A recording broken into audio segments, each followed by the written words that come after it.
தந்தை பரமனுக்கு சிவகுருநாதன், தாயார் பார்வதியின் சக்திதானே வேலன், சிவசக்திதானே வேலன்.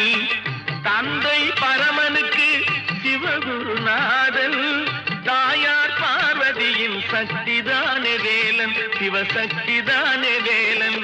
அண்ணனவன் கணேசன், கண்ணனவன் தாய்மாமன். அண்ணனவன் கணேசன், கண்ணனவன் தாய்மாமன். மாமனுக்கு பிள்ளை இல்லை, மருமகன் தான் திருமகன். மாமனுக்கு பிள்ளை இல்லை, மருமகன் தான் திருமகன்.